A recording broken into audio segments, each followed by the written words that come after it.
महिमा की नई नवेली बहू की मुंह दिखाई की रस्म चल रही थी। गांव की सभी औरतें बारी बारी से आकर बहू को कुछ देकर उसका चेहरा देख रही थी। अरे महिमा, बहू तो बड़ी सुंदर मिली है तुझे। अच्छा, तेरी बहू बदसूरत है क्या? सभी बहुएं सुंदर ही होती हैं।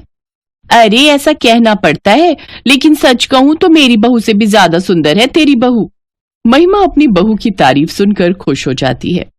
बहू, ये हमारी गांव की बहुत सम्मानित महिला हैं, सब इनको चाची चाची कहते हैं। राधिका उनके पैर छू लेती है। तभी वहां पर गांव की दूसरी औरत शीला एक बॉक्स लेकर आ जाती है। कितनी गर्मी कर रखी है, कम से कम एक एसी ही लगवा लेती। अरे शीला, तुम कब आई शहर से? बस आपकी बहू को देखने आई हूं। इसमें क्या लेकर आई हो? इसमें पिज्जा है। ये क्या होता है?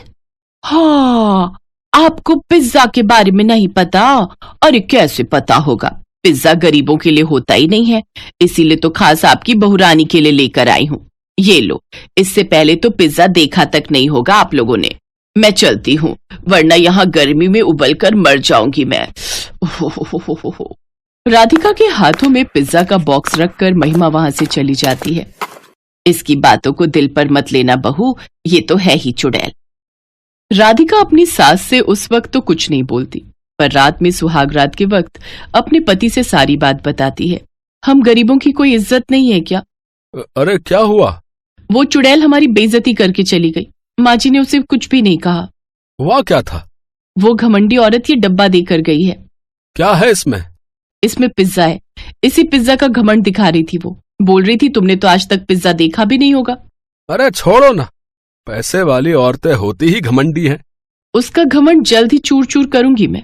राधिका वो पिज्जा वाला डब्बा वहीं रख देती है। उसे खाती नहीं है, बल्कि खिड़की से घर के पीछे वाले खेत में फेंक देती है। अगले दिन राधिका अपनी सास के साथ बाजार में जाती है और तभी वहां पर शीला उन दोनों को देख लेती है। शीला के साथ उसकी सहेलियां भी थी। अरे अम्मा, कहाँ पैदल घूम रही हो बहू को लेकर? अरे कहीं नहीं शीला, सोचा बहू को अपने गांव की मार्केट घुमा दूं। हाँ, घुमाना ही सही रहेगा, क्योंकि अगर आपने कुछ भी खरीदा तो आपका घर बिक जाएगा। शीला अपनी सहेलियों के साथ ठहाके मार मार कर हंसने लगती है। वैसे राधिका, हाँ बोलो, तुमने वो पूरा पिज्जा खाया था या 1 महीने तक थोड़ा थोड़ा करके खाओगी? शीला अपनी सहेलियों के साथ एक बार फिर जोर जोर से हंसने लगती है। इस तरह किसी की गरीबी पर नहीं हंसते। तो तुम लोग भी अमीर बन जाओ और लोगों पर हंसो, किसने मना किया है? डॉक्टर ने तो कहा नहीं है कि गरीब ही रहो, है ना? इतना बोलकर शीला वहां से चली जाती है। रात के वक्त राधिका भगवान की मूर्ति के सामने खड़ी हो जाती है। मैंने अपनी पूरी जिंदगी गरीबी में गुजार दी, पर आज तक मुझे इससे कोई शिकायत नहीं रही, पर आज मुझे शिकायत है। अरे बहू, जल्दी से खाना लगा दे, क्या कर रही है तू? बस आ रही हूं माँ। राधिका अपनी सास के बुलाने पर वहां से चली जाती है और सबको खाना परोसने लगती है। माँ जी, कल आप मेरे साथ उस चुड़ैल के घर चलना। ये सुनते ही राधिका का पति चौंक जाता है और बोलता है, अरे राधिका, तुम कोई तंत्र मंत्र सीख रही हो क्या? ये आप कैसी बातें कर रहे हैं? अरे अभी तुमने ही तो माँ से कहा कि कल उस चुड़ैल के घर चलना। आप तो कुछ करोगे नहीं, तो मुझे और सासू माँ को मिलकर ही कुछ करना पड़ेगा अब। अरे क्या करना पड़ेगा, मुझे भी बताओ कि आप दोनों के बीच आखिर क्या खिचड़ी पक रही है भाई? इससे पहले कि राधिका कुछ बोल पाती, उसकी सास महिमा बोल पड़ती है। अरे बेटा, वो शीला है ना, जब देखो तब बहू को गरीबी के ताने मारा करती है। तो इसमें कौन सी बड़ी बात है? पूरा गांव उसके घमंड से परेशान है। वो तो हर किसी को ताने मारा करती है, उसे बस इग्नोर करो, इसके अलावा कोई उपाय नहीं है। देखा माँ जी, इसीलिए तो इनको कुछ बताना नहीं चाहती थी। खैर, वो रात तो बीत जाती है, लेकिन उस रात की प्रार्थना शायद अब कबूल होने वाली थी। सुबह राधिका का पति जब काम पर चला जाता है, उसके बाद अचानक उसकी सास अपनी बहू को जोर जोर से पुकारने लगती है। बहू, अरे ओ बहू, जल्दी से घर के पीछे आजा, चमत्कार हो गया। राधिका भागकर घर के पीछे पहुंच जाती है। क्या हुआ माँ जी, अचानक यहाँ क्यों बुलाया? बेटा ये देखो, अब वो पूरा खेत पिज्जा से भरा हुआ था। हाँ, ये तो पिज्जा उगाए हैं पूरे खेत में। लेकिन ये चमत्कार आखिर हुआ कैसे? कुछ देर राधिका सोचती है, तब उसे याद आता है कि कुछ दिनों पहले उसने वो पिज्जा खिड़की से इसी खेत में फेंक दिया था। माँ जी, वो पिज्जा घमंडी शीला ने दिया था, वो मैंने उस रात यहीं फेंक दिया था। लगता है उसी की वजह से पिज्जा की खेती हो गई। हमारी गरीबी देखकर स्वयं भगवान ने हमें आशीर्वाद दिया है, उन्हें हम पर तरस आया है। अब उस घमंडी शीला का घमंड टूटेगा। उसने कहा था ना कि हम गरीबों ने कभी पिज्जा देखा ही नहीं। आज देख लो, हमारे पास इतना पिज्जा है कि हम पूरे गांव को खिला सकते हैं। हाँ माँ जी, यही सही दिमाग लगाया आपने। पूरे गांव को हम पिज्जा खिलाएंगे, लेकिन फ्री में नहीं। मतलब भगवान ने हमें अमीर बनने का मौका दिया है, इसे हमें नहीं गंवाना चाहिए। इसके बाद दोनों सास और बहू मिलकर सारा पिज्जा इकट्ठा कर लेती हैं और जब उसका पति घर आता है तब उससे बात करने के बाद अगली सुबह से ही घर के बाहर वो लोग पिज्जा बेचना शुरू कर देते हैं। आओ आओ, मस्त पिज्जा खाओ सस्ते में। अब पिज्जा खाने शहर नहीं जाना पड़ेगा, आओ आओ। बहू, घर के बाहर तो लाइन लग जाती है। हाँ माँ जी। सुबह से शाम हो जाती है, पर दूर दूर से लोग इस गांव में पिज्जा खाने के लिए आ रहे थे। उस दिन उनकी बहुत कमाई हो जाती है। माँ जी, हमारी आधी गरीबी तो आज ही खत्म हो गई। बहू, ये सब तेरी वजह से हुआ है। तू हमारे घर की लक्ष्मी है। उस दिन के बाद से सास और बहू मिलकर पिज्जा की खेती करनी शुरू कर देती हैं और कुछ ही दिनों में वो लोग मार्केट में एक रेस्टोरेंट भी खोल लेते हैं। अब उनका परिवार अमीर हो चुका था। एक रात महिमा अपनी बहू से कहती है, बहू, कल उस शीला के घर चलते हैं, उसे ढेर सारा पिज्जा गिफ्ट करके आते हैं। बहुत घमंड था ना उसे। अगले दिन सास और बहू मिलकर शीला के घर जाती हैं और उसे ट्रक भरकर पिज्जा गिफ्ट करके आती हैं। एक पिज्जा गिफ्ट करने के बाद शीला बहुत सुना रही थी। अब उसका घमंड टूटता है और सास बहू खुशी खुशी पिज्जा खेती करती हैं और खुशी खुशी रहने लगती हैं।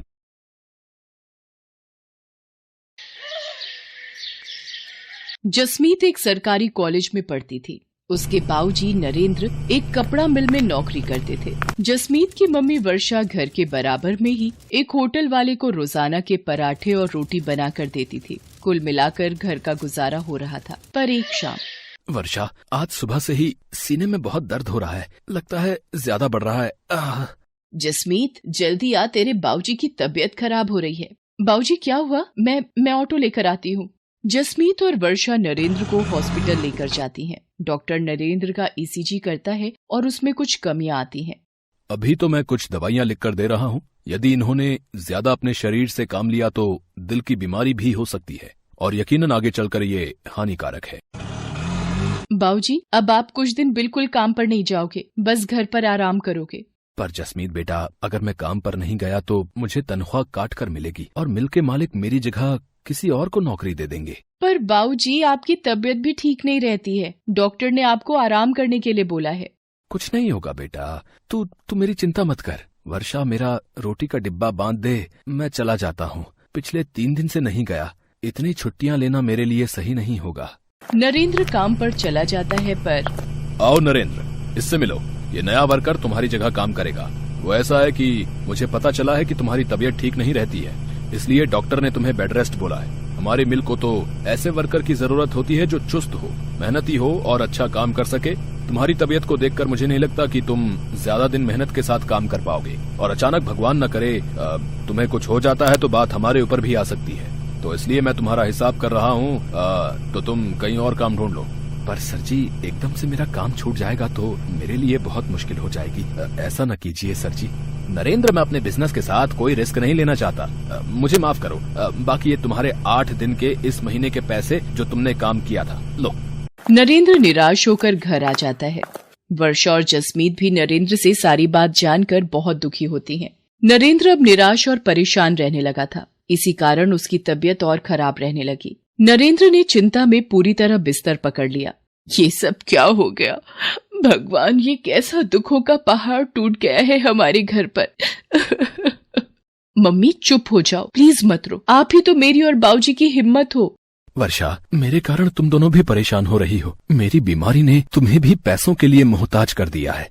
नहीं, देखो, मैं नहीं घबरा रही। अच्छा, आप दवाई ले लो और बिल्कुल चिंता मत करो। जसमीत, जा बेटा, वो दरवाजे पर होटल वाले भैया आए हैं, उनको पराठे पकड़ा दे, मैंने बनाकर रख दिए थे।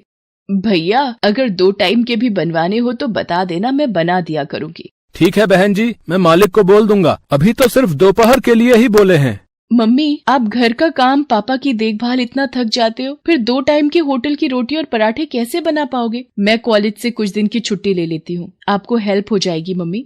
नहीं जसमीत, तू पढ़ाई पर ध्यान दे। वैसे भी ये तेरा आखिरी साल है कॉलेज का, तू मेरी चिंता मत कर, मैं कर लूंगी। वर्षा दिन भर काम करके अब थक भी जाती थी। नरेंद्र की देखभाल, दवाइयाँ और घर का खर्चा सब उसी के सिर पर था। एक दोपहर जब जसमीत कॉलेज से घर आई, मम्मी ये देखो, हमारे शहर में पराठे प्रतियोगिता होने वाली है। सबसे अनोखा पराठा के नाम से जीतने वाले को 50,000 रुपए का इनाम दिया जाएगा। मम्मी आप इस प्रतियोगिता में ट्राई करो ना, देखना आप ही जीतोगी।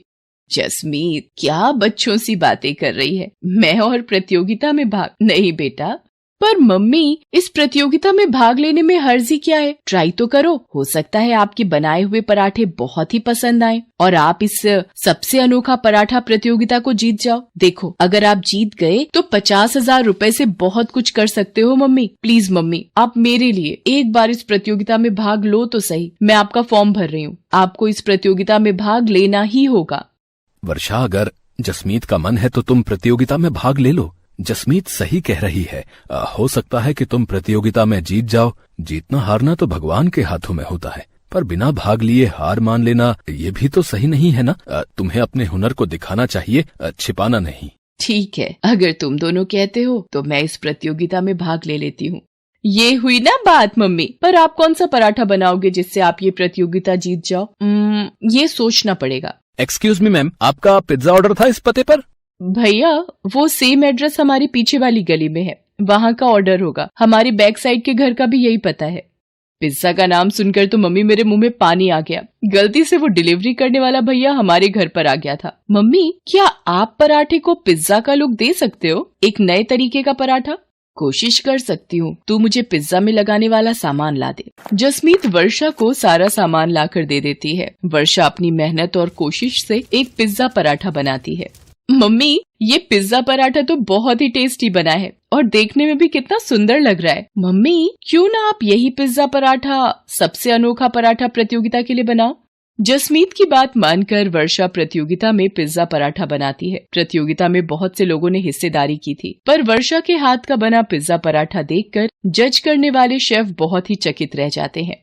दोस्तों, बहुत से पराठे देखे, पर ये पिज्जा पराठा पहली बार देखा। वर्षा जी ने इस पिज्जा पराठे पर लेयर बनाकर इसे बहुत ही खूबसूरत ढंग से प्रेजेंट किया है और खाने में भी ये बहुत ही स्वादिष्ट पराठा है। इसके लिए हम सभी जजेस की सहमति से वर्षा जी को सबसे अनोखा पराठा प्रतियोगिता की विजेता घोषित किया जाता है और ये 50,000 का नकद इनाम भी इन्हें दिया जाता है।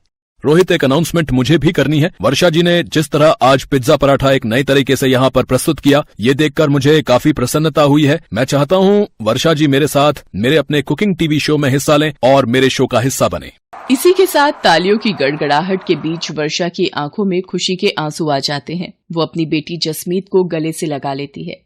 थैंक यू सर, आपने मुझे इस काबिल समझा। आप लोगों का बहुत बहुत शुक्रिया। ये सब मेरी बेटी जसमीत और मेरे पति नरेंद्र की वजह से ही संभव हुआ है। इन दोनों ने ही मुझे प्रोत्साहित किया और मैंने प्रतियोगिता में हिस्सा लिया। आपका लाख लाख शुक्रिया प्रभु, आपने मेरी जिंदगी को एक नया मोड़ दिया है।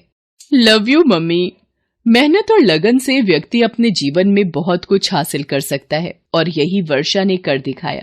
धीरे धीरे वर्षा के पिज्जा पराठे की प्रसिद्धि दूर दूर तक फैलने लगी। पिज्जा पराठा के नाम से वर्षा ने एक नया होटल खोल लिया। साथ ही साथ टीवी शो के द्वारा वर्षा के चेहरे को नई पहचान मिली। नरेंद्र भी ये सब देखकर बहुत खुश था। धीरे धीरे उसकी तबीयत में भी सुधार आने लगा था और अब वो और जसमीत दोनों वर्षा के होटल के काम में उसका साथ देते थे। मेहनत और लगन से एक पिज्जा पराठा वाली को सफलता की ऊंचाई पर चढ़ने की नई सीढ़ी मिल गई थी। हेलो दोस्तों, कैसे हैं आप सब? हमारी कहानियाँ देखने के लिए हमारे चैनल को सब्सक्राइब कीजिए और हाँ, बेल आइकॉन पर क्लिक करना मत भूलिएगा।